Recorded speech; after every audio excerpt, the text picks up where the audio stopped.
oku kuhwire Reverend Eric omulisa w'obulisa bwa Rwengobe oburikushanga omu busabadiikono bwa Kyabenda omu Diocese ya East Rwenzori Kamwenje District obu omunyamakuru Sam Boria okuruga omu District y'Ibanda abaire naasiima Mukama ahabw'okwongyeraho emishomo kandi akagihendera.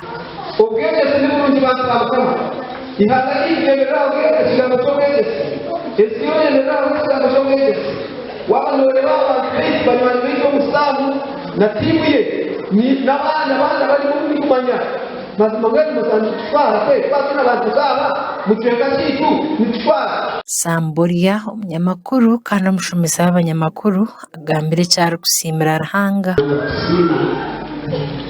Abokutwara kwa dikuri yange ya kabiri ntiziire Mukama okuba mwakoze hamu obumeezi na famiriya yaitu yoona ahabwokuba tuwunzire tuteine obumeezi so nibasiima nyowe tinyire bintu nsiima Mukama okuba nkoreire bintu bitasobola kugambira hanu so ekikubasaba nti akaire karahika okusiima musendekereze.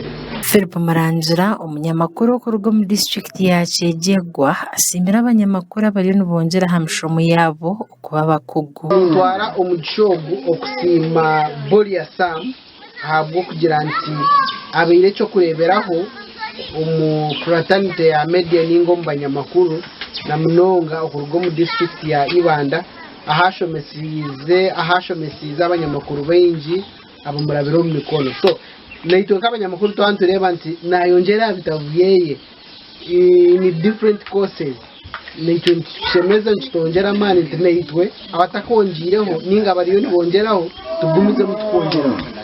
So far nyine certificate ya computer applications, certificate ya public administration and management, certificate of administrative law, nyine diploma ya journalism and mass communication, diploma in public administration, diploma in human resource management.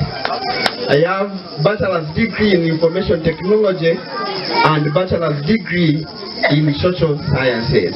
Dorothy Nshiija owabiireho omu ishengero omukyara ahabwa Kamwenje asiimira omurimo gw'abanyamakuru ogu barikukora omu ihanga. Nkozire munonga n'abantu b'abanyamahurire kandi ningira ngu omu Uganda the 5 pillars that we have for the development of this country, media takes the 6th pillar for the development of this country and the whole world. So we salute you. Kandi ntwara omugisha ogu okusiima abanyamakuru mwena ahimuri na munonga imwe abariyo nibongyera aha mishomo yanyu.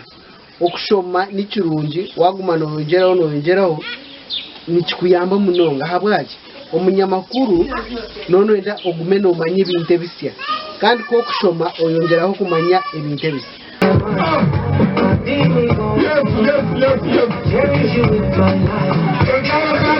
Amakuru agagashakwa Edwin Akampa wa Sky Television agenshonga omuri Kamwenje.